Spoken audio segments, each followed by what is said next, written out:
noches con todos. Gracias por acompañarnos en esta nueva edición de los webinars de APFAM. En esta ocasión nos reúne un interesante tema, la confianza como factor clave de éxito en las relaciones humanas.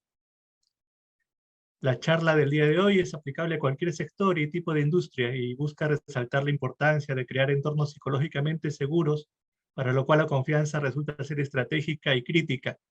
Se destaca también el rol vital de los jefes en este proceso y qué es lo que resulta más importante para los ejecutivos aquí en el Perú hoy en día. El ponente que nos acompaña esta noche es el reconocido coach Jorge Aurich Cornejo, economista de la Universidad Nacional Pedro Ruiz Gallo y MBA de la Universidad de Piura. Es un directivo con más de 17 años de experiencia en el mundo corporativo, especialista en coaching para el desarrollo de competencias directivas y liderazgo. Jorge es fundador y gerente de la consultora Engage People, representante exclusiva en el Perú de la consultora americana Happy Brain Science. Es también profesor de liderazgo, habilidades directivas, trabajo colaborativo y equipo de alto rendimiento en reconocidas universidades y escuelas de negocios. Es un especialista en psicología positiva por el Instituto Chileno de Psicología Positiva, reconocido por la International Positive Psychology Association. Es un coach certificado por la International Coaching Community de Londres y actualmente practitioner de la metodología Belbin. Y como deben saber los que lo conocen y los que lo siguen a través de las redes, es también un corredor maratonista amateur. Sin más que agregar, los dejo con Jorge para que pueda dar inicio a su charla.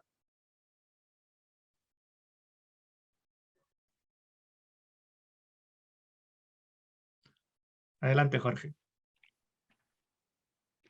Muchísimas gracias. ¿Se me escucha? Perdone, primero antes de continuar, ¿se me escucha bien? Sí, muy bien. Excelente, muchísimas gracias.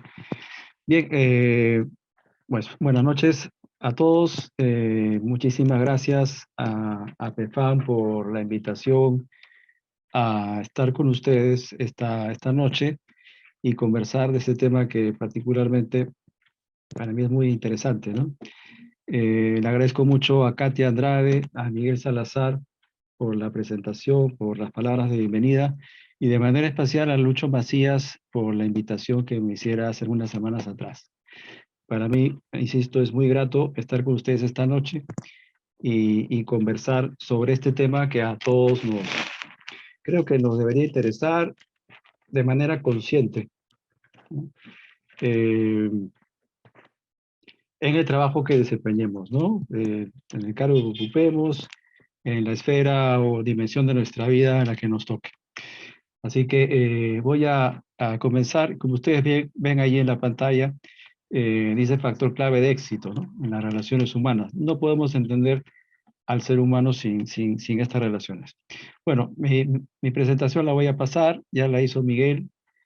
Quizás valga la pena recalcar o aprovecho la oportunidad para presentar mi libro, que es precisamente sobre el tema del liderazgo personal, ¿no?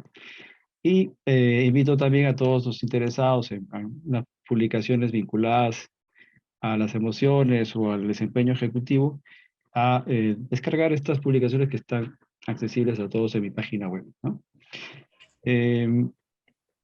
Bien, quisiera comenzar con los objetivos, ¿no? Dos objetivos para esta tarde o noche. Como dije al inicio, intentaré poner sobre la mesa el impacto que tiene la confianza en las distintas esferas de nuestra vida, en las distintas dimensiones de nuestra vida. Es importante ver esto de frente, ¿no? Y segundo objetivo es mostrar algunos hallazgos en el caso peruano, en concreto en la relación jefe-colaborador, ¿no? Bien, si a ustedes les toca estar en el rol de jefes, también son colaboradores, ¿no? Son colegas de trabajo, le reportarán probablemente a alguien y a ustedes quizás también le reporte un equipo, ¿no es cierto? Entonces, compartiré con ustedes algunos puntos importantes en el caso concreto peruano, ¿ya? Porque la confianza se ha estudiado pues en muchos entornos, pero vale la pena compartir algunos hallazgos en nuestro contexto. Esos son los dos objetivos que tengo esta tarde o esta noche y espero poder lograrlos. Bien, quisiera empezar con esta frase del economista español y difusor de temas científicos, Eduardo Punset, que dice que la felicidad es esencialmente, ¿no?, la ausencia de miedo. Ausencia de miedo. Ya espero que intuyan por dónde voy a ir, ¿no? Porque podemos entender la confianza como ausencia de miedo, ¿no? Uno confía, uno se fía, ¿no? Fiare, del latín, ¿no? Cree, creer en algo, ¿no? Seguro de algo. El miedo, como todos sabemos, es una emoción muy importante, muy relevante en la naturaleza. Permite, pues, a tantas especies sobrevivir, ¿no? De hecho, cuando yo ahora hacer la pregunta, si ustedes fuesen los creadores del universo y van a crear una nueva criatura, les pregunto si le harían especialmente hábil encontrando oportunidades o le harían especialmente hábil detectando riesgos. Y la mayor parte de personas señalan que sea muy hábil detectando riesgos. Bueno, eso es lo que ocurre en la naturaleza. Ha hecho a las especies muy, muy hábiles para detectar riesgos, peligros. Entonces el miedo es una emoción muy intensa, la cual es muy útil, por supuesto, pero también debemos aprender a tener cierta regulación porque nos puede ser un obstáculo, nos puede bloquear en distintos aspectos de la vida, ¿no? Entonces, el miedo es muy importante, es la emoción que está detrás, ¿no? O está en el inverso, en el opuesto de la confianza y de la seguridad, ¿ya? Entonces, es muy importante tenerlo presente. Entonces, podríamos concluir eso, ¿no? Que la confianza y la felicidad están relacionadas directamente. Y cuando hablamos de felicidad, pues hablamos de un tema enormemente complejo, eh, que ha sido estudiado, debatido durante siglos, pero ahora más, ¿no? Ahora más por la mejora en las condiciones de vida en el mundo. Eh, claro, en la época en la que existía la esclavitud o habían serias restricciones al goce de determinadas eh, cosas buenas que ahora tenemos, ¿no?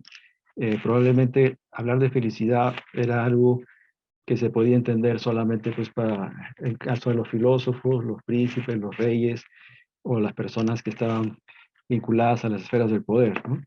Entonces, esto ahora está en constante evolución, ¿verdad? Pero el ser humano en su naturaleza sigue siendo esencialmente el mismo que hace 1500 años, hace 1600 años. Por eso es que personajes como Aristóteles tienen en la actualidad tanta vigencia, ¿no? Entonces, estamos hablando de temas que están en nuestra preocupación diaria y vale la pena observarlas. En el año 2019 realicé una investigación sobre la felicidad precisamente y, bueno, encontré este dato que era interesante, ¿no? El 65% de los limeños se declara como muy feliz, como muy feliz. A mí me interesaba estudiar esto porque, insisto, hay pocos estudios que se hayan realizado en el contexto peruano. Entonces siempre tenemos información de otras latitudes que nos dan una pauta, una referencia, por supuesto, muy importante. Pero sin embargo, en la cultura, en la propia realidad, requiere que nos acerquemos con mayor detenimiento y haciendo un estudio propio, una mirada particular sobre nuestro entorno, ¿no? Entonces, me animé a hacer este estudio y encontré este dato muy interesante, ¿no? Ahora, cuando yo publiqué estos resultados, algunas personas no lo creían. Dicen, ¿cómo era posible, ¿no?, que en el Perú, habiendo tantas dificultades, tantos problemas, hubiese un porcentaje tan alto de gente que se declara feliz o muy feliz, ¿no? Bueno, y eso es bastante válido, ¿no?, preguntarse esto, eh, porque también experimentamos, pues, emociones negativas, ¿no? Eh, por ejemplo, la emoción negativa más frecuente era la ansiedad. La ansiedad es una emoción vinculada al miedo, ¿ah? No quisiera perder esa perspectiva del miedo para luego entrar en la confianza. Muy vinculada. Es más, es un derivado de la emoción básica del miedo. El miedo tiene muchas derivadas, ¿no? Tenemos de las fobias, el terror, el pánico, ¿no? La ansiedad, la angustia, el estrés, el susto, eh, una serie de variantes. Hay una riqueza en las emociones. Conocemos pocas emociones, las 6 emociones como las básicas, pero luego hay un despliegue de 130, 140 emociones diferentes, ¿no? Entonces, los limeños en particular declaraban como más frecuente la emoción de la ansiedad, es decir, el miedo, el miedo, ¿no? Entonces, esto es importante tenerlo en cuenta, porque si en las láminas previas había comentado que para ser feliz o de alguna manera estar contento hay que mantener alejado un poco este miedo tóxico, ya hay hay que hacer una lectura más fina, ¿no? Entonces, este es un dato que nos sirve como insumo para esta conversación. Por otra parte, hace poco se publicó este estudio, un estudio que ha hecho Ipsos, sobre el tema de la confianza, ¿ya? Y, y claro, vemos ahí en este cuadro, no sé si se aprecia con claridad, pues la relación entre felicidad, ¿no? Y confianza, es decir, el opuesto al miedo. Entonces, claro, muestra esta gráfica un resultado bastante consistente, ¿no es cierto? Vemos ahí el caso del Perú, que hay un 17% de la población que declara confiar en los demás, y un 54%, ¿no? Un poco alejado de la cifra que yo presenté hace un minuto, que de personas que se declaran algo o muy felices, ¿no? Claro, hay algunos países como Francia, Bélgica, Polonia, Brasil, Malasia, que ustedes ven que son una especie de outliers, en donde la gente es muy feliz a pesar de que no experimenta mucha confianza. Pero en términos bastante generales, podríamos decir que la confianza está muy vinculada a la felicidad, muy, muy vinculada, estrechamente vinculada, ¿no? Ahora, ¿qué pasa con la confianza en el Perú? Pues vemos también en este cuadro, ¿no? Unas cifras promedio del periodo 2017-2022 que nos muestra al Perú como un país de mucha desconfianza. Mucha, mucha desconfianza. De hecho, en Latinoamérica es el país que más, donde hay personas con mayor índice de desconfianza, ¿no? Entonces, claro, si hay mucha desconfianza, pues estamos hablando de que hay una barrera, un obstáculo para la felicidad, de alguna forma, ¿no? Incluso la desconfianza en personas que uno conoce, ¿no? A pesar de que conozco a la persona, no se genera la confianza. Entonces, ¿qué podemos hacer en este contexto? Porque nuestros colaboradores, nuestros colegas, nuestros jefes no se escapan a esta estadística, aunque algunos estudios muestran alguna correlación entre educación y mayor confianza, capacidad adquisitiva y mayor confianza, porque claro, la educación es un medio, ¿no? Que te permite superar obstáculos, te permite enfrentar mejor la vida y por eso confías más. De igual manera el dinero, pues el dinero te da libertad, te da poder de adquirir determinados bienes y servicios y eso te pone en una posición mejor. Por eso hay estudios que muestran eso. Pero en general podemos decir que el Perú es un país donde hay mucha desconfianza, ¿no? Mucha desconfianza y probablemente en todos los ámbitos, ¿no? En todos los ámbitos. Si vemos, si apreciamos el contexto político, ¿no? Allí pues se aprecia este tema con bastante claridad. Yo recuerdo hace unos 15 años o más, desarrollé un índice de confianza para un banco, un índice de confianza, ¿no? Este índice lo medíamos cada 3 meses, porque nos interesaba precisamente planificar, ¿no? O tener una expectativa sobre lo que podría ocurrir en los próximos 3 meses. Entonces la confianza es un buen indicador de lo que nosotros vamos a hacer en el futuro, por ejemplo. Y esto conversa con la idea de certidumbre. El ser humano valora mucho la certidumbre. Sin embargo, vivimos en un mundo que es todo lo contrario, ¿no? Y cada vez es más complejo por la velocidad de los cambios, cada vez es más complejo porque hay muchas variables en juego. Y esto hace las cosas muy difíciles, ¿no? Hace poco hemos tenido una pandemia, entonces es evidente el tema de la incertidumbre. Ahora bien, eh, como especie, ¿no? El Homo sapiens, como especie, somos un ser Somos unos seres que tenemos una mente simbólica, ¿no? Todo es símbolo. Para empezar, la pantalla, ustedes ven allí, con el mensaje, ¿no? Las palabras que estoy usando, ¿no es cierto? La interpretación que cada uno de ustedes hará de lo que yo estoy diciendo, ¿no? Por eso dice que cuando alguien da una charla, una conferencia, hay tantas charlas como personas asistieron a la charla. No, no hay una sola charla, ¿no? Entonces siempre estamos nosotros entendiendo, interpretando, y por lo tanto tenemos una relación con lo que está afuera de nosotros, ¿no? Esta sensación de que yo soy yo y hay un otro, ¿no? Es más, de la calidad de esa relación y de la manera como yo construyo esta relación, se determina lo que se llama la postura existencial de la gente, ¿no? Entonces, esto es muy importante, porque al hablar de relación no podemos evitar pensar en la confianza, en la comunicación, en el vínculo, en afectos, etcétera, ¿no? Entonces, para nosotros como especie, hablar de confianza es algo pues, muy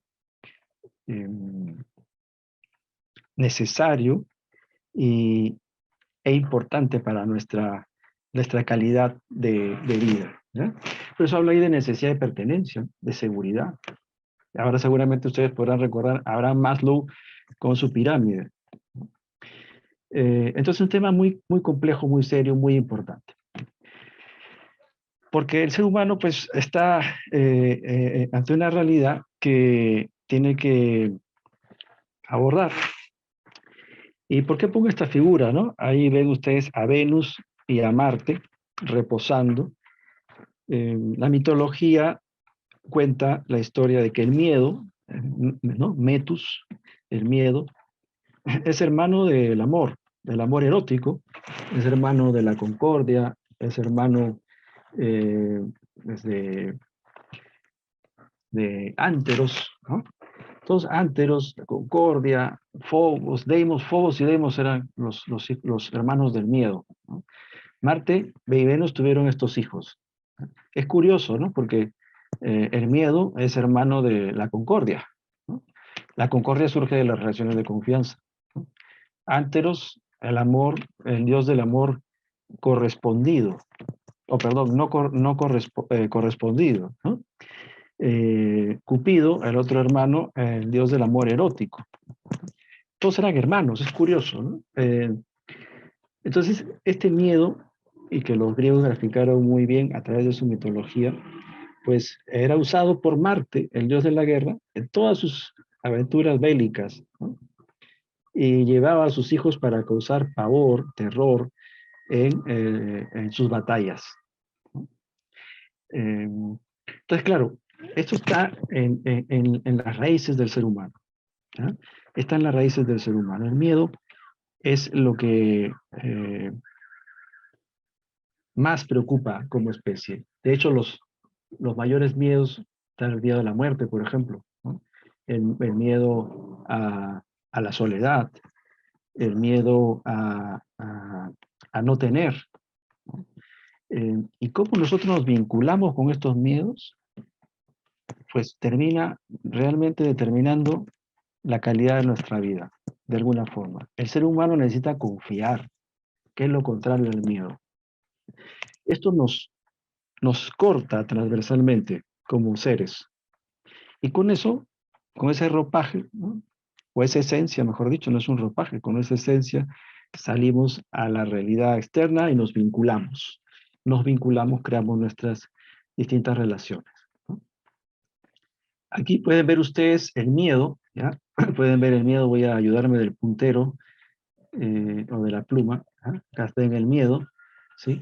Al costado pues ven otras emociones, ¿no? La rabia, la tristeza, pero fíjese cómo del miedo, esta emoción básica, se desprenden este conjunto de miedos, de hijos del miedo o miedos derivados de la duración y la intensidad. Entonces, por ejemplo, vamos a ver cuál de estos miedos, o la alarma, ¿no? El sentido de la alarma es algo muy breve, ¿no? Pero intenso, ¿no? Muy intenso. La ansiedad, por ejemplo, se suele prolongar un poco más en el tiempo.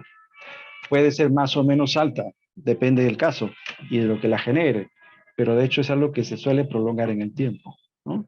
Mientras que una situación de pánico es un miedo muy intenso, pero de corta duración. Entonces, del miedo hay distintos tipos de miedo, ¿ya? Entonces, con eso en ese ambiente nos tenemos que mover, porque todas las emociones son respuestas adaptativas. Si en este momento hay un temblor muy fuerte, a todos nos va a dar miedo, ¿no? Entonces nos adaptamos, ¿no? Ahora que tenemos tanta inseguridad, es un tema de elecciones. Por ejemplo, la inseguridad nos da miedo. Hace poco un cliente me contaba que le habían puesto una pistola en la frente y le habían robado su celular. Entonces, claro, esto está por todas partes. Está en todas partes. Está la viruela del mono, está hace poco el COVID, está qué va a pasar con el Congreso, está qué va a pasar con mi jefe, el proyecto, las empresas no están vendiendo lo que deberían vender, producto de la crisis, qué va a pasar con los precios, qué va a pasar con el dólar. Está en todas partes, está en todas partes, ¿no? Y ahí, en esas aguas, tenemos que navegar. Y para ello, pues tenemos un sustrato biológico, ¿no? Un sustrato biológico muy importante. La naturaleza nos ha hecho así, ¿no? Somos así. Eh, Estos miedos o estas confianzas, esta confianza o este miedo, mejor dicho, eh, se genera por el funcionamiento de nuestro sistema nervioso. Hay una hormona que ustedes probablemente, las mujeres probablemente lo hayan escuchado con mayor certeza que los hombres, que es la oxitocina, ¿no? La oxitocina es una hormona muy importante, es la hormona del afecto.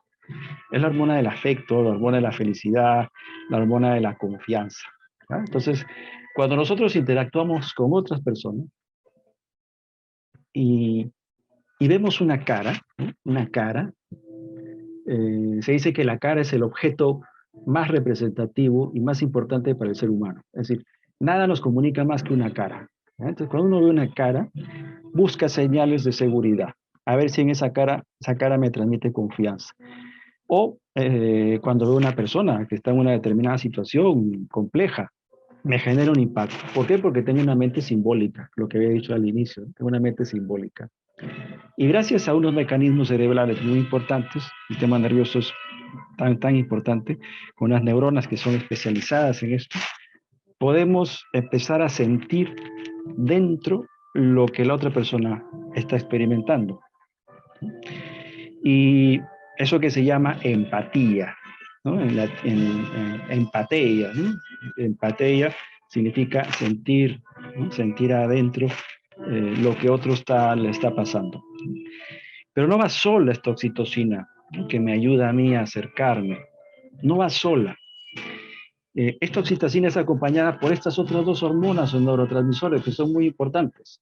La dopamina, que por ejemplo se produce cuando alguien agarra el celular, ¿no? Y está pasando el dedo por la pantalla, ¿no?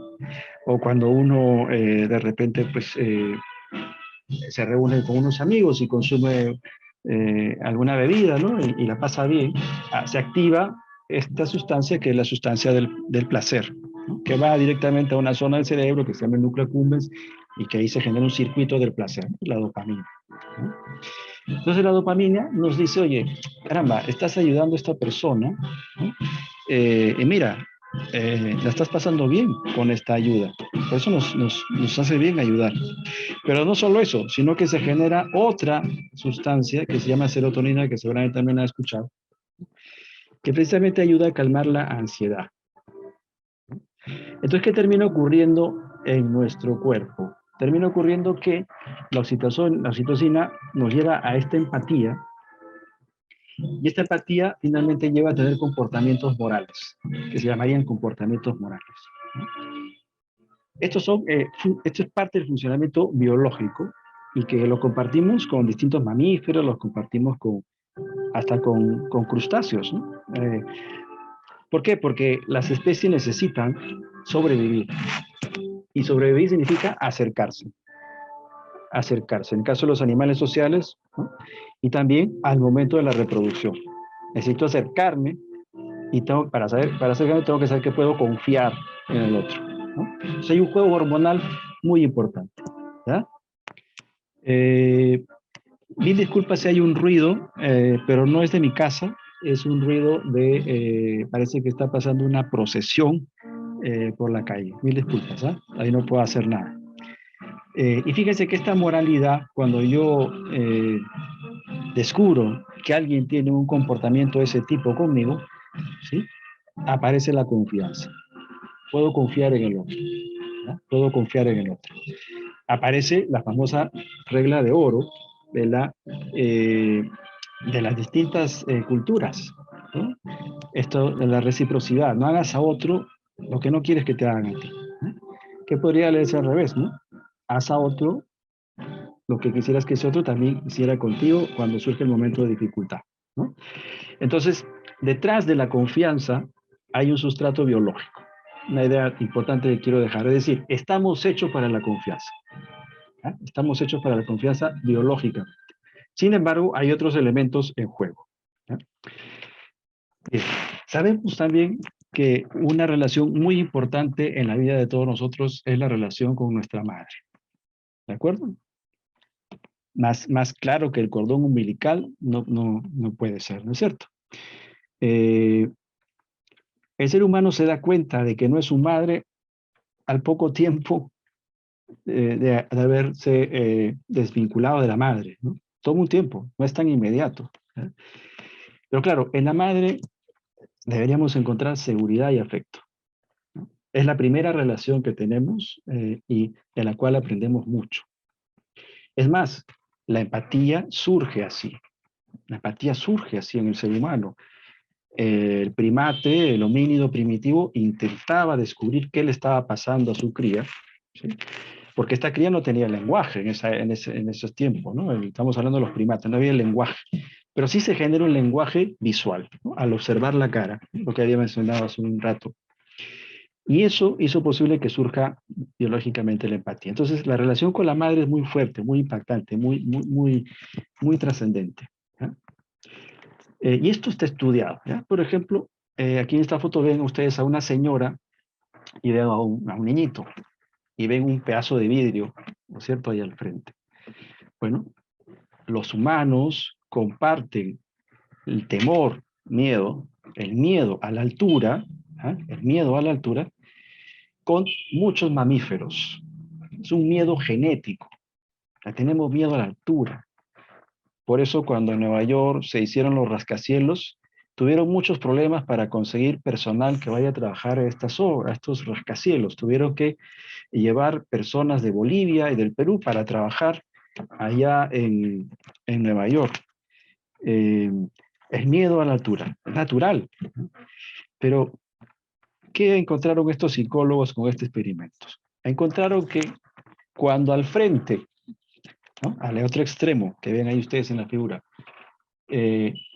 se acercaba la mamá del niño, ¿no?, más del 70% de las veces los niños se atrevían a cruzar por encima del vidrio.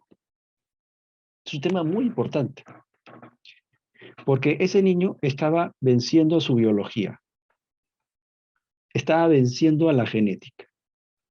¿A través de qué? A través de la confianza.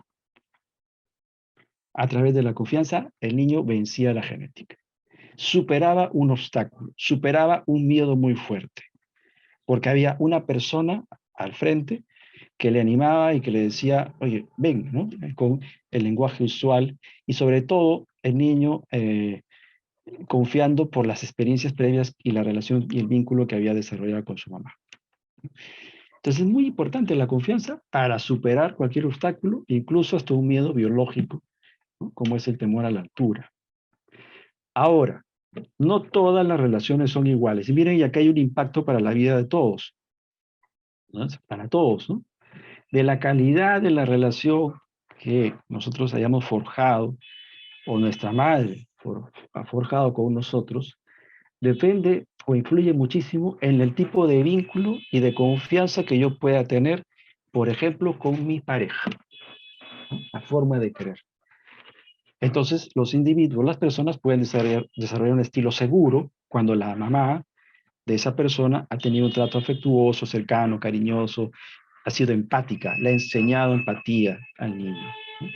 Sin embargo, pueden haber niños que no les ha tocado esa suerte y más bien han tenido una relación con una madre y ha sido inconsistente, ¿no? Esta relación a veces sí y a veces no. Entonces, claro, se desarrolla en este niño una ansiedad, ¿no? Entonces tiene un comportamiento ambivalente, a veces se acerca, a veces se aleja de la relación con la madre. Y por otro lado, puede que le haya tocado, ¿no?, una madre que lo ignora y lo desatiende, ¿ya? Entonces el niño aprende mejor a evitar. ¿Por qué? Porque en esta persona no puedo confiar. No, siempre me ignoraba, me desatiende, mejor me desapego, apago mi naturaleza afectiva. ¿Por qué? Porque hay demasiado riesgo y no lo quiero correr, ¿ah? Entonces estas personas, estos niños, desarrollan un estilo de afecto irritable, desapegado, no confían en las relaciones. ¿Qué ocurre? Que hay un 45% de población que tiene o un estilo ansioso o un estilo evitativo en las relaciones de pareja y un 55% de personas que tienen un estilo seguro. Esto, de alguna forma, termina impactando en la relación, para empezar, ¿no?, la relación de pareja, por ejemplo. Entonces, si hay dos personas seguras, pues hay alta probabilidad de que la pareja camine bien pues, y avance por la vida con otros elementos, ¿no? Por ejemplo, los valores, el estilo de vida, la sexualidad, por supuesto, pero en términos generales debería ir bien la relación. También puede ocurrir que vaya bien la relación cuando uno de los miembros tiene el estilo seguro. El estilo seguro le ayuda al ansioso a confiar, ¿no? Y le ayuda también al evitativo a ir perdiendo o ir animándose a mostrar su afecto, ¿no? Al ansioso le va a dar seguridad. Pero qué importante, fíjese en la otra parte, ¿no? Aquí podríamos hablar de una media naranja, ¿no? Sin embargo, pues no siempre es así. Pueden haber parejas de dos ansiosos, ¿no?, que van a tener pues muchos inconvenientes. Puede haber situaciones de dos evitativos que quizás se lleven bien porque pues, prefieren no tener una relación muy cercana y de repente sean parejas que no viven juntos, ¿no? Pero siempre se encuentran, ¿no? Y puede haber una combinación bastante compleja, que es la de un ansioso con un evitativo, ¿no? Porque, claro, el ansioso estará buscando el afecto, ¿no?, estará insistiendo, mientras que el evitativo no. Entonces, claro, ya se ve cómo la confianza termina influyendo, por ejemplo, en un aspecto muy importante como es las relaciones de pareja, ¿no? A partir no solo de la genética, sino a partir también de la relación y el tipo de vínculo que pueda desarrollar la madre con los hijos, ¿no? Entonces aquí hay un aspecto, ¿ah?, que no es que a todos nos afecta, ¿ah? A todos nos afecta, ¿ya? ¿Qué pasa con la confianza en la empresa? ¿No? Tenemos distintos tipos de relaciones, ¿no? Con el jefe, con el colega, con los equipos, etcétera. Y cada una de estas relaciones tendrá sus propios desafíos, sus propias características y lo que signifique éxito en estas relaciones, ¿no? Entonces vamos a conversar un poco sobre eso. Vuelvo al miedo, ¿no? Esta estadística es bien importante. En los últimos años, para decir en los últimos 30 años en realidad, ¿no?, la media de vida de las empresas se ha reducido de 70 a 15 años. Es decir, esta frase es muy dura, ¿no? Porque ustedes saben que la esperanza de vida de los seres humanos es de 85 años, ¿no? Por arriba de 80. Es como si mañana nos dicen, ¿no? A ver, la esperanza de vida en los humanos se ha reducido. Ya no es 80, sino es 20 años. ¿Qué va a pasar con la gente? Se va a llenar de miedo, ¿no? Se va a llenar de miedo porque sabe que hay una reducción de la esperanza de vida, ¿no? Pero lo mismo pasa de manera real en las empresas. ¿Por qué? Porque el ritmo de cambio cada vez es mayor. Creo que para todos es claro. Pero ¿cuál es la consecuencia de esto? La consecuencia de esto es que hay más temor, más temor. Se requiere más competencia, se requiere pues gestionar mejor el talento, enfrentar mejor la competencia, etcétera, etcétera. Entonces, hay un contexto empresarial que nos empuja a vivir en una especie de pecera del miedo, ¿no?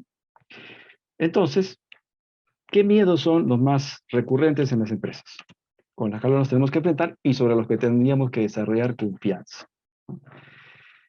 El primer miedo, y esto es en otros estudios, en otras latitudes, yo no he hecho un estudio sobre el miedo, pero sí se sabe que el mayor miedo es el miedo al fracaso.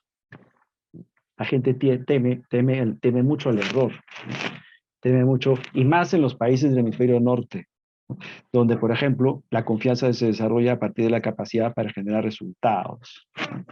Y por eso, por ejemplo, en los relojes de las iglesias anglicanas, ¿no? Las campanas pues, se activaban cada 15 minutos para recordar el valor del tiempo. Detrás de este miedo al fracaso está un gran motivador, que es el motivarse por el sentido del logro. Pero motivación y miedo son cosas distintas. A pesar de ser las dos caras de una misma moneda, la motivación nos acerca favorablemente, nos hace buscar algo, mientras que el miedo nos plantea en la situación de evitar algo. Son elementos parecidos, pero distintos, caras opuestas de una moneda, ¿no? De una misma moneda. Una es agradable, me siento motivado, y la otra no es agradable. Prefiero evitar el miedo, ¿no? Entonces este miedo es muy importante, llega casi al 40% de los miedos. Hay un segundo tipo de miedo en las empresas, el miedo a ser rechazado, ¿no? A las críticas, al pensar distinto, cosa que es muy, muy importante, por ejemplo, en un equipo de trabajo, ¿no? Y por supuesto, el famoso miedo al cambio, ¿no? El miedo al cambio de funciones, cambio de equipo, cambio de jefe, cambio de empresa, etc. Convivimos en las empresas con muchos miedos, ¿ya? Por lo tanto, habrá que enfrentarlo, porque tarde o temprano esto va a afectar al talento, al liderazgo, al logro de visión, a la innovación, a la creatividad, a lo que todos sabemos que es importante, ¿ya? Entonces, para ir entrando ya más en el tema de la confianza y alejarnos un poquito del miedo, ¿ya? Necesitamos construir confianza, importante. Se sabe también que esta confianza genera muchos elementos positivos, ¿no? Muchos elementos positivos. Genera confianza en un equipo de trabajo, por ejemplo, en una empresa, provoca barreras frente al estrés. El estrés es un derivado del miedo, ¿no? ¿Acuerdan de esto? ¿No? La gente tiene más energía, la gente es más productiva, se fomenta el compromiso, la gente está más satisfecha. Entonces, si es así, ¿no? ¿Por qué no generamos confianza? ¿No? Si es así, ¿qué tenemos que hacer para generar confianza? O sea, si es tan importante, ¿no? Es algo casi obvio, ¿no? Como diría Sherlock Holmes, ¿no? Es a Watson, ¿no? Si es así, elemental, ¿no? Y sabemos que también, por ejemplo, en los equipos de trabajo, la falta de confianza es la disfunción número uno que termina afectando el compromiso, la capacidad para generar conflictos positivos, las responsabilidades, etcétera, etcétera. Y necesitamos crear un ambiente de seguridad psicológica. ¿Qué podemos hacer, ¿no? ¿Qué está en nuestras manos? ¿Qué está en nuestro tablero, en nuestro instrumental quirúrgico para extirpar el miedo o por lo menos evitar que crezca, ¿no? Esa es la idea, creo yo, y el otro mensaje que quiero dejar esta noche. Creo que el primero está bastante claro, que es la trascendencia de la confianza en los distintos ámbitos de nuestras vidas, desde nuestra relación con una persona muy importante como es nuestra madre, nuestra relación de pareja, la relación con nosotros mismos y con la gente, ¿no? Y por supuesto dentro de la empresa, ¿no? Entonces, voy a ir acelerando un poquito para que no me gane el tiempo. Esta confianza en los equipos de trabajo queda claro que es vital, ¿no? Pero ¿qué necesitamos saber? Pues tenemos que tener claridad sobre las intenciones de mi compañero. Yo debo ser capaz de mostrar mi vulnerabilidad, mi manera de pensar, lo que me está pasando, sin ningún temor a que eso sea usado en mi contra, ¿no? Sea usado en mi contra. Entonces, esto que se dice fácil resulta muy complejo, porque hay un claro afán en el ser humano de sobresalir, porque así como el miedo más grande es el miedo al fracaso, el mayor motivador es el motivador del logro. Entonces, si el mayor motivador es el logro, el éxito, pareciera que ser vulnerable no va, ¿no? No va conmigo. Como que tampoco puedo confiar en todas las intenciones de los demás. Entonces, es un tema complejo, es un tema que requiere tiempo, es un tema difícil. Y esto no es de ahora. Ustedes seguramente habrán escuchado el famosísimo Maquiavelo, con su libro El Príncipe, ¿no? Que señala esto, ¿no? Dice, oye, la experiencia muestra que en nuestro tiempo que quienes han hecho grandes cosas han sido los príncipes que han tenido pocos miramientos hacia sus propias promesas y que han sabido burlar con astucia el ingenio de los hombres. Claro, Maquiavelo recomendaba esto producto de su observación. Y esto sigue ocurriendo, ¿no? Sigue ocurriendo. No es una tarea fácil desarrollar confianza. Lo que terminamos comunicando a los demás está muy, muy influido por aspectos importantísimos, donde la argumentación, como ustedes saben, pesa muy poco, y donde más bien lo que importa es la calidad del vínculo emocional que tenga con el interlocutor que he ido desarrollando a partir de mis habilidades de escucha, el respeto, etcétera, como también la historia personal que tengo con ese interlocutor, mi credibilidad, que también la he ido construyendo o la debería haber ido construyendo a lo largo del tiempo. Hablar claro, hablar claro, hablar claro no es otra cosa que decir la verdad y que realmente parezca que lo estoy diciendo, ¿no? Entonces, hablar claro no es tarea sencilla, cuesta mucho. Las personas tienen bastantes problemas y es una materia muy común en el trabajo que tengo con algunos clientes, ¿no? Este elemento de la comunicación hará posible, por tanto, que desarrollemos una confianza tanto afectiva como cognitiva. ¿A qué se refiere esto? La confianza afectiva se refiere evidentemente a los vínculos interpersonales derivados que hacen posible una cierta confianza, y una confianza cognitiva que pueda yo dar resultados y generar valor, ¿no? En concreto. El problema es que son mutuamente dependientes, ¿no? Si yo genero una confianza porque los resultados que genero están ahí, pero sin embargo soy una persona a la que no le importa la confianza afectiva, eso al final va a terminar en pura maquiavelismo, y va a terminar en un fin justifica que los medios, ¿no? Y que el fin justifica los medios. Y por otro lado, si yo funciono bien en la confianza cognitiva, no es suficiente, ¿no? No es suficiente. Eh, tampoco, ¿no? La confianza afectiva tampoco por sí sola camina, ¿no? Son muy blandas ambas posiciones. Entonces, necesitamos dar un paso más. Ahora, yo les planteo estas preguntas, ¿ah? ¿Tus colaboradores confían en ustedes? Para que cada uno la responda en su interior, ¿no? Si sus colaboradores confían en ustedes, confían en sus colegas, tú confías en tu jefe confía en ti, ¿hasta qué punto? ¿Hasta qué punto? Y si la respuesta no es del todo positiva, ¿a qué crees que se deba? ¿Y qué puedes gestionar? Entonces, ante la pregunta ¿qué es la confianza? Yo traigo acá esta propuesta sobre la cual he trabajado los números que les voy a presentar. La confianza no es sino la disposición a ser vulnerables con otras personas, sobre el cual pues yo tengo algunas expectativas a futuro. En otras palabras, la confianza es algo relacional, la confianza implica vulnerabilidad y la confianza implica futuro. Por eso es que es tan importante y está muy vinculada con la felicidad y con la calidad de vida. Entonces, si es así la confianza y por lo tanto la confianza es un privilegio y no es un derecho, es algo que yo me debo ganar, ¿no es cierto? ¿Qué debería hacer? ¿Cómo hago operativo este concepto?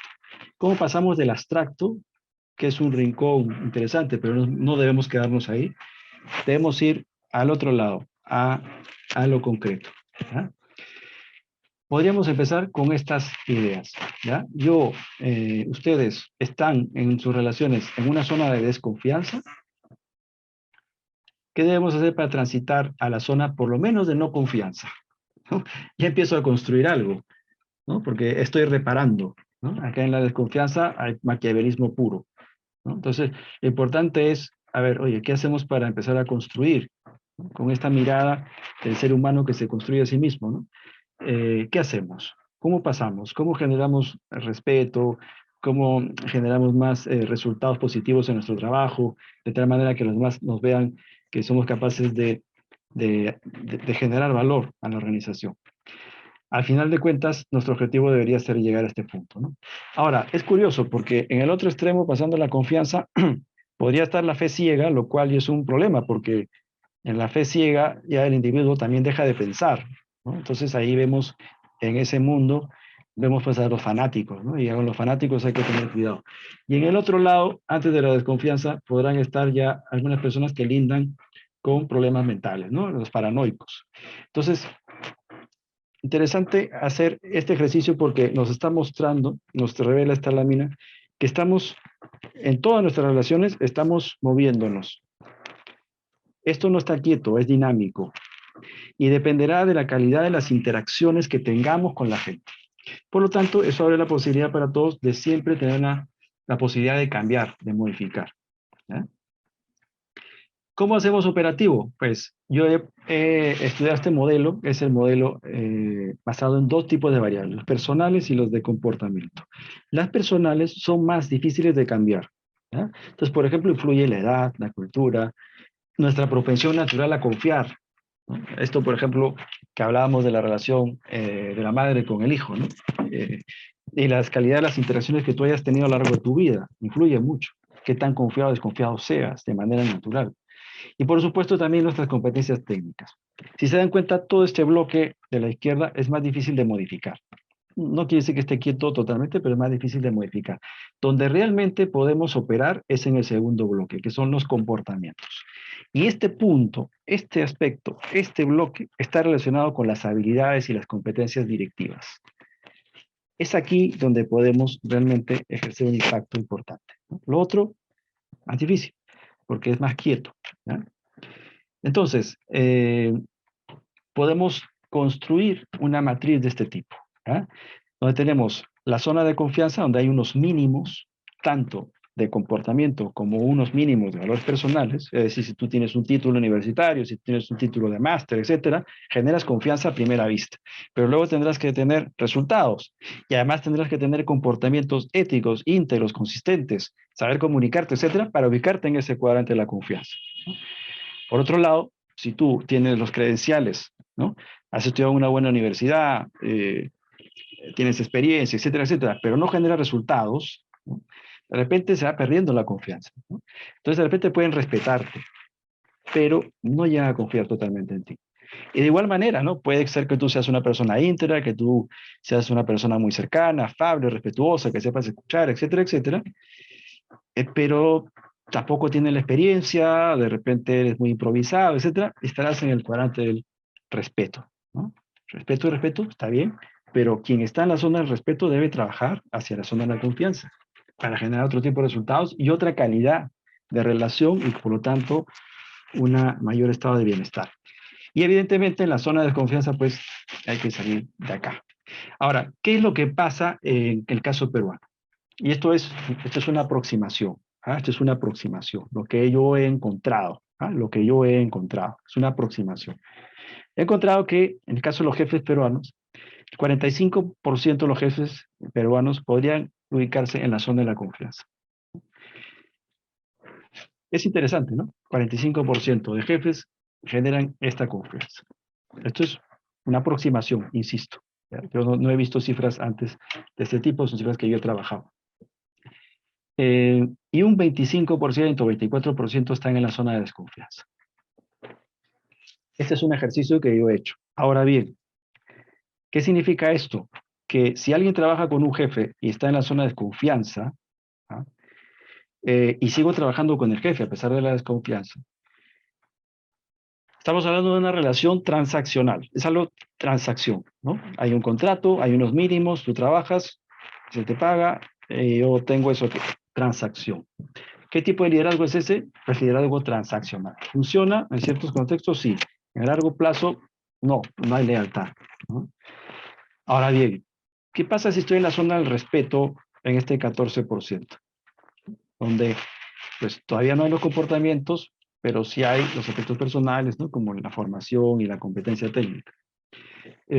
Bueno, allí en ese caso hay una relación que podría evolucionar favorablemente hacia la confianza, ¿de acuerdo? Favorablemente. Hay una que podríamos llamar, es una confianza todavía cognitiva. ¿Por qué? Porque la persona técnicamente puede resolver los asuntos. Si estoy en la zona del 16%, es decir, están los comportamientos, pero no están los aspectos técnicos, estoy en una confianza afectiva. La confianza afectiva y la confianza cognitiva deben ir juntas en el ideal, ¿no? Entonces necesitamos, o el ser humano, o el jefe, el colaborador, necesita hacer este tránsito. ¿Por qué? Porque este tránsito es el tránsito hacia el liderazgo. ¿A un liderazgo de qué tipo? A un liderazgo trascendente, ¿no? Es como un punto superior, pasar de la transacción a la trascendencia, ¿no? Es cuando realmente yo puedo confiar en el otro.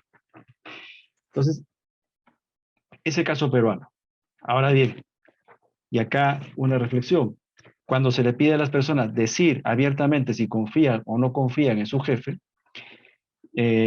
más del 80% dice que sí confía en su jefe. ¿A qué reflexión lleva eso? Pues que los elementos que forman o que explican la confianza no pesan igual en cada persona. No importan lo mismo para cada persona. No importan lo mismo. Porque en la lámina previa yo planteaba una situación, digamos, a manera de modelo, ¿no? Sin embargo, no todos los elementos pesan igual. ¿Eso qué significa? Que yo puedo elegir de repente alguno de estos elementos para generar más confianza en la gente, ¿eh? ¿Qué ha pasado en la pandemia? ¿Qué ha pasado en la pandemia? Yo tenía la hipótesis de que la pandemia iba a traer abajo la confianza por lo mismo que supone la pandemia, ¿no? ¿Qué supone la pandemia? Pues supone, para empezar, ha supuesto, ¿no? Más horas de trabajo, ha supuesto la reducción de sueldos, ha supuesto o ha traído como consecuencia que la gente se quede sin empleo, ¿no? Ha traído como consecuencia miedo mismo, todo el miedo que ha generado, reducción de ventas, etcétera, etcétera. Entonces, claro, la hipótesis inicial era, oye, ¿qué va a pasar con la confianza? Es muy probable que se deteriore, ¿no?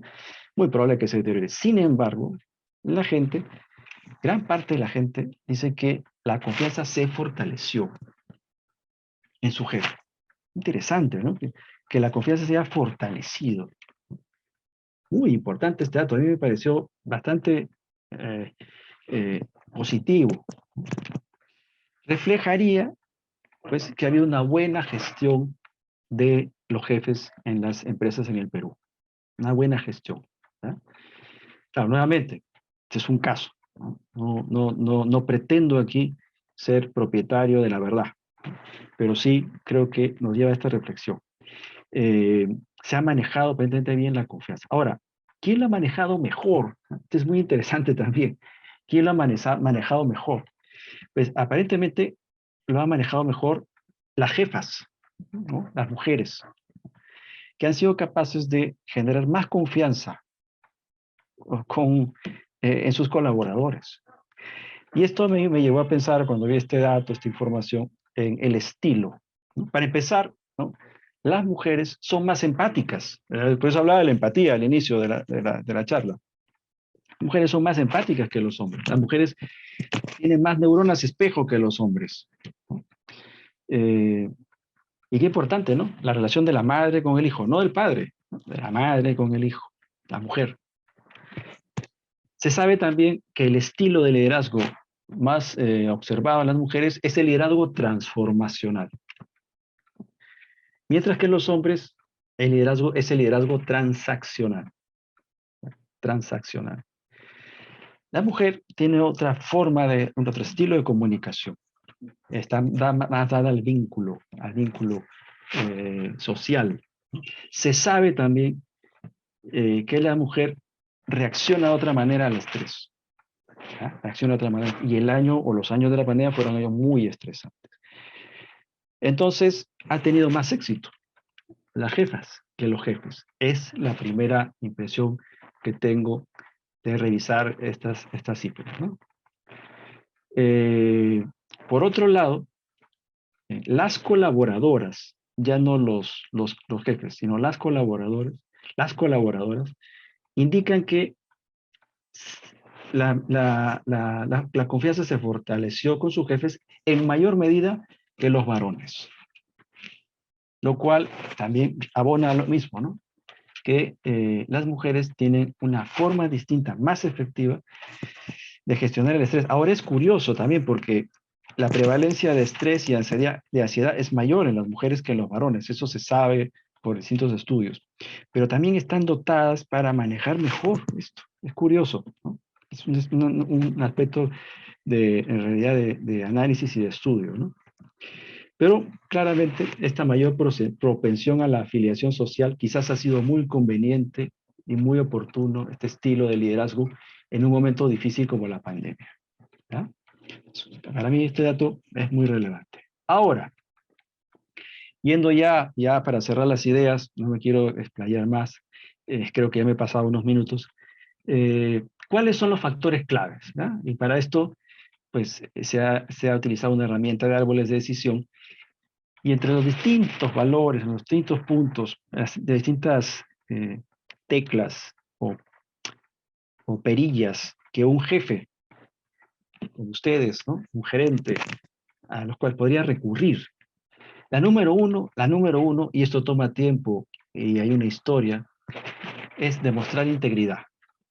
Es lo número uno. En el colaborador peruano, lo que más impacta en la confianza con su jefe es la integridad. Entero, entero, ¿no? Sin costuras. Pienso, digo, hago. Pienso, digo, hago. ¿Ah? Muy importante. Como decía Albert Einstein, quien no sea capaz de poner verdad en los asuntos pequeños, que luego no pida confianza en los asuntos más importantes. ¿No? Entonces, caramba, integridad. Segundo, ser receptivo. Escuchar, aceptar ideas. Habilidad, comunicación.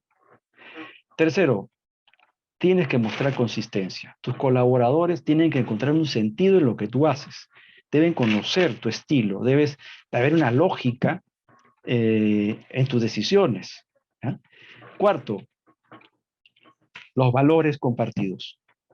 Si tú y tu colaborador comparten valores, es muy probable que sea un punto y que abone esto a tu confianza. Y finalmente, un proceso muy importante dentro de la delegación, que es una habilidad directiva, considerar las opiniones de los colaboradores en la toma de decisiones, es decir, hacerlos parte de, ¿no? No ignorarlos.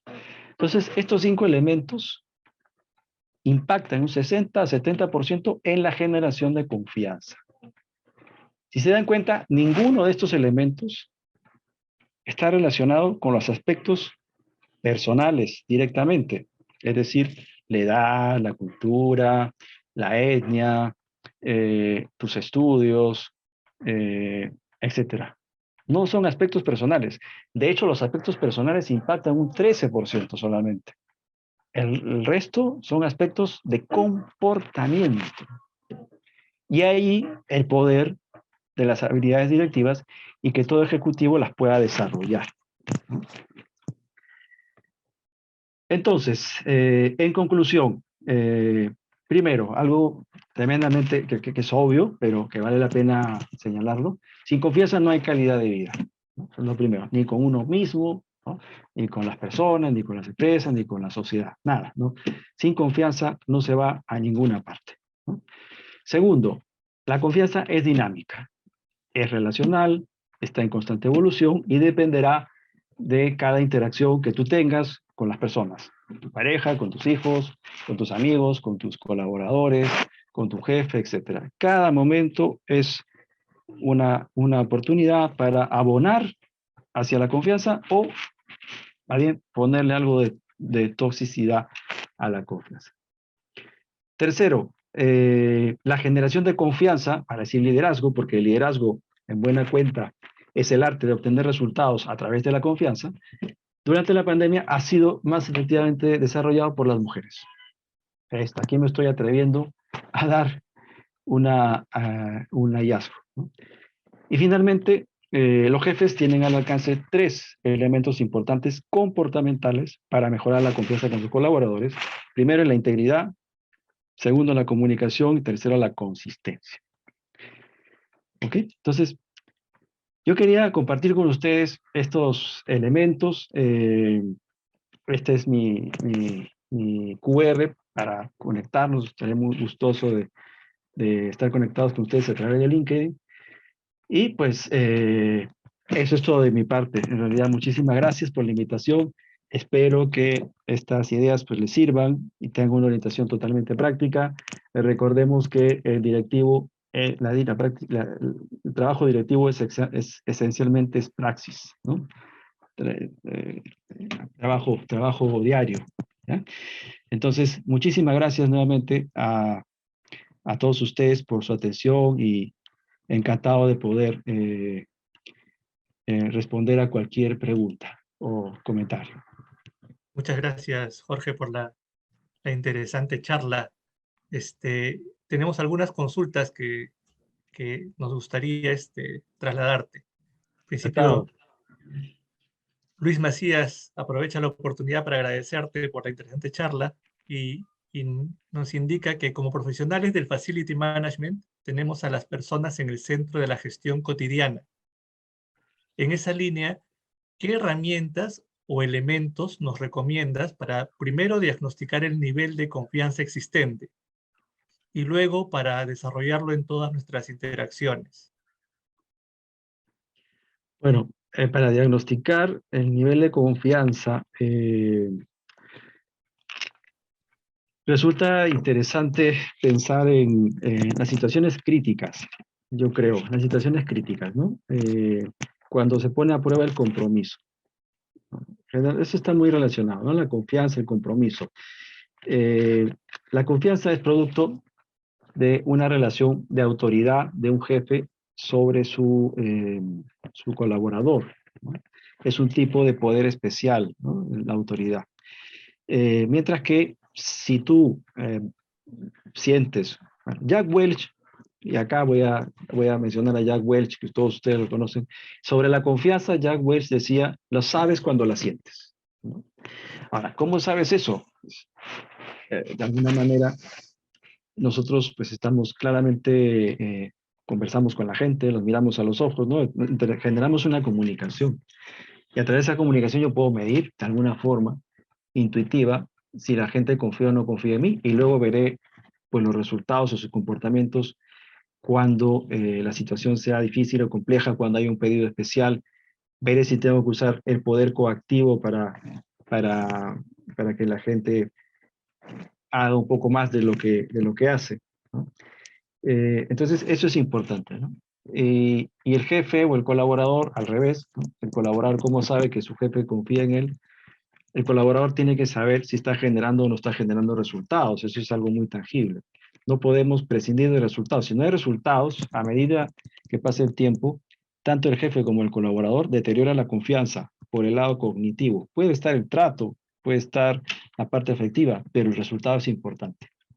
Tan importante que Napoleón, ¿no? Un seguidor y que escribió un libro sobre Maquiavelo, decía que el mejor orador es el triunfo. Claro, una versión maquiavélica, ¿no? Del poder. Entonces, claro, ¿cómo lo vamos a dar cuenta? En nuestra interacción diaria, ¿no? En la calidad de nuestras conversaciones. Allí podemos intuir esa confianza. Gracias, Jorge. Una preguntita más. ¿Qué sucede, nos preguntan, cuando se pierde la confianza en el líder? Bueno, ¿qué sucede? Lo que va a quedar al final en esa relación es una transacción, ¿no? Hasta el punto que se pueda deteriorar más.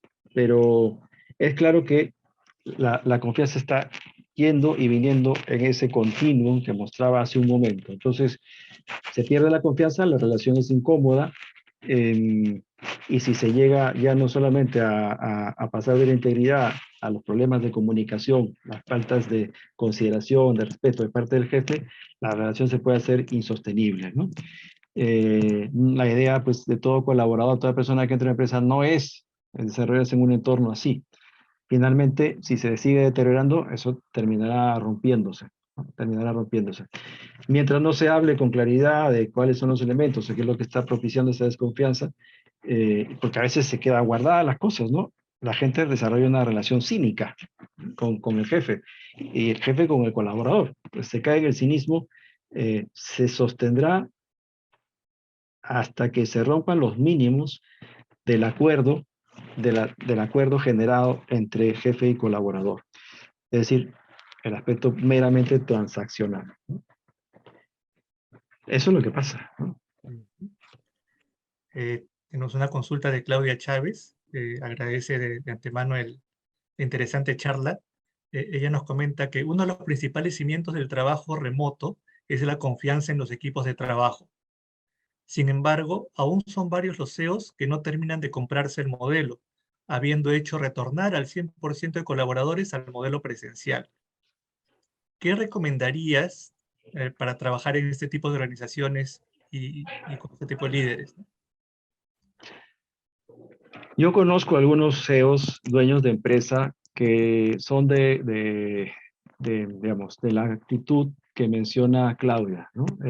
Quieren ver a su gente trabajando, ¿no? Sí, no me puedo pasear por la oficina, quiero verlos, ¿no? Trabajan menos. Ese es el diálogo, ¿eh?, que yo he tenido con algunos dueños. Trabajan menos, no me van a decir a mí que están tantas horas. Por ejemplo, veo la hora en la que cierra o envía el último correo, 12 de la noche, tal. Pero, ¿por qué está trabajando hasta esta hora? Si estuviéramos en la empresa, no trabajarían hasta esta hora. Quiere decir que está dejando las migajas del día para hacer el trabajo, ¿no? Entonces, claro, probablemente en algunos casos sea cierto. Entonces, el jefe en realidad tiene que cambiar allí la manera, no, o sea, a ver, digamos, hay jefes que tienen mayor predisposición al control, ¿no?, al controlismo, y que otros, ¿no? Entonces, ¿qué más objetivo que el resultado? ¿Qué más objetivo que el resultado? Yo le recomendaría a esos jefes, porque es el jefe que está en la libertad o no de cambiar, pues que trate de darle objetividad al trabajo de su equipo, al trabajo de su gente, ¿no? Más que quedarse en el paradigma antiguo, ¿no? O sea, tiene que tener algún sustento, alguna evidencia. Eh, y eso es muy práctico. O sea, mirar la calidad del resultado que genera el equipo de trabajo, más que mi paradigma o más que mi predisposición, más que otra cosa, ¿no? Yo recomendaría pues basarse en los resultados que ha generado la empresa en el contexto de trabajo remoto, ¿no? O trabajo a distancia. Pero no estaría fácil porque conozco dueños de empresa que están en este perfil que comenta Claudia, están en ese perfil. Y, más o menos también alineado con esa pregunta, Rocío Mendiola nos indica, o nos pide en este caso, que ampliemos un poco más acerca de lo que es la relación transformacional, ¿no? O sea, ella entiende bastante bien lo que es la transaccional, el paga y trabaja, pero si puedes ampliar un poquito más acerca de la relación transformacional. Claro, bueno, este modelo de liderazgo, el liderazgo en general es transformación de la realidad, ¿no es cierto? Transformación de la realidad a través de la confianza, a través de una acción directa sobre esa realidad. No podemos concebir el liderazgo de otra forma. Ahora, ¿qué medio se usa en ese modelo? Ya no es la transacción, no es la paga, sino es el conocimiento.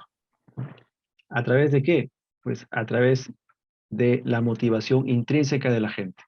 Es decir, el líder, el jefe, el gerente que está bastante interesado en desarrollar el equipo, que el equipo sea capaz y proclive a la creatividad, a la innovación, a las nuevas prácticas, etcétera, está estimulando la capacidad creativa e intelectual de la gente, ¿no?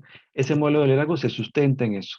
Ahora, evidentemente no genera resultados en el corto plazo, como la transacción, pero sí es muy importante ese modelo de liderazgo en las situaciones de crisis como las que hemos tenido. Ustedes, mejor que yo, saben, ¿no?, cómo se han desarrollado, por ejemplo, las universidades, ¿no?, las formas de hacer el trabajo, cómo las empresas se han reinventado, ¿no? Reinventarse es la única forma de ser longevo, ¿no? Entonces, esas reinvenciones son posibles en gran medida en estos estilos de liderazgo de transformación. Pero claro, para yo poder innovar, para poder crear, para estar en esta prueba constante, este aprendizaje, el colaborador necesita que confíen en él o en ella, ¿no? Necesita que confíen. Por eso es que yo hablaba de esta confianza transaccional a un estadio posterior, la confianza basada en el conocimiento, basada en el conocimiento. Tanto el individuo lo que puede dar como lo que puede aportar a la empresa. Es en ese sentido, ¿no? Eh, se sustenta en la motivación intrínseca de la gente, ¿no? Ahí, en eso se sustenta. Ok. Manuel nos consulta. eh, Dice, comentabas que para operativizar la confianza debemos trabajar más en las variables de comportamiento, porque las variables personales son más complejas. Pero ¿qué pasa si las variables personales están muy disminuidas? ¿Se puede trabajar todavía las variables de comportamiento? Claro, si están muy disminuidas, por eso hablaba de unos mínimos, ¿no? Hay unos mínimos. No se puede, la confianza afectiva o basada en los comportamientos no suple a la confianza cognitiva o la que es la que genera el resultado. No la va a compensar. Es decir, vamos a ver, ¿no? Si yo me tengo que operar del corazón y el médico que me está tratando no es muy amable, no es muy, no me escucha, eh, tiene un maltrato conmigo, ¿no? Etcétera, pero sin embargo es una lumbrera o es una persona con mucha experiencia, yo probablemente opte por que me opere un médico así que otro que de repente pues es muy cercano y muy empático, pero que no tiene la experiencia del otro médico, ¿no? Entonces no será suficiente, no será suficiente. Y de igual forma, si yo tengo las variables de comportamiento muy disminuidas, ¿no?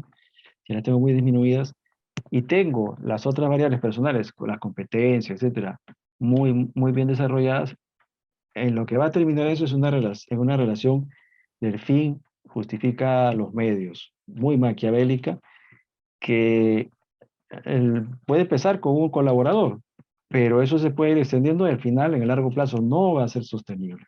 ¿Por qué? Porque en el largo plazo las empresas requieren aprender, es decir, pasar al otro tipo de confianza, ya no la confianza que hablaba al inicio, no transaccional, sino la confianza eh, vinculada a la transformación. Entonces, ninguno de los escenarios es sostenible. El trabajo de un jefe es evolucionar en la confianza con sus colaboradores y es un trabajo de ida y vuelta. Quien debe dar el primer paso es el jefe, porque el jefe, pues primero tiene el poder y tiene, se supone, la experiencia, pero el colaborador también debe corresponder. El trabajo del colaborador es corresponder. Ok, ok. Eduardo Marín nos consulta ahora en el caso de, ya no dentro de la organización, sino ya con un cliente. Dice, ¿cómo, de manera práctica, cómo recuperar la confianza de un cliente? ¿Cómo recuperar a un cliente que has perdido? Bueno, es muy complejo, ¿no? Recuperar la confianza de un cliente que he perdido. Es muy difícil la pregunta, ¿no? Depende de la razón fundamental por la cual lo hayas perdido, ¿no? Si hay elementos de tipo eh, técnico, quizás sean más fáciles de sustentar que si hay razones de tipo adaptativo o relacional, ¿no? De hecho, los elementos que más cuestan son los elementos vinculados a las emociones. Eso es mucho más complejo de resolver y de construir. Por eso es que en los conflictos, ¿no? Que generalmente se pierde la confianza porque el conflicto ha escalado tanto que ya ha habido daño a la relación, siempre se empieza por ese daño, por ese aspecto, ¿no? Entonces, se esperaría que con tu cliente no haya llegado a ese punto. Hace poco, un cliente, por ejemplo, que trabaja en postventa, me compartía una grabación, ¿no? Una grabación de un cliente que se peleaba con el seller, ¿no? con el señor de la tienda. Y el señor de la tienda, el representante de la marca, terminó insultando, ¿no?, al cliente. Claro, los dos se terminaron insultando. Ese tipo de relación es muy difícil de recuperar, pues, ¿no? Ya no es que falle el producto solamente, sino que hay un agravio al orgullo, a la dignidad de la gente. Eso es un poquito más, yo diría, más complejo de recuperar. Si ha llegado a ese punto con el cliente, es más de eso y debería empezarse por ahí, ¿no? Debería empezarse por ahí y luego por lo técnico. Primero por lo relacional y luego por lo técnico. Ujú. Ah, de verdad, muchas gracias, Jorge, porque nos has permitido reflexionar bastante acerca del tema de la confianza, tanto para nuestras organizaciones como en nuestras familias y en nuestro ámbito personal. No sé si quieres dar unas palabras finales a la comunidad de APFAM. Te dejo Bueno, unos cuantos. muchísimas gracias a Pefán, a Miguel, ¿no? A Miguel, tú Miguel, ¿no? A Katia y a Lucho Macías. También aprovecho para saludar a Rocío Mendiola.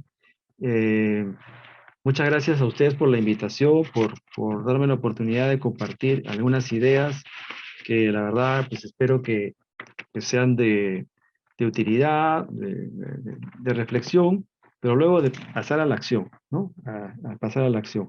Eh, entonces, nada, muchas gracias y recordar algo muy importante, creo que en los momentos de crisis como el actual, la mejor inversión que podemos hacer es la confianza, ¿no? Es la mejor inversión que se puede hacer en tiempos de crisis, ¿no?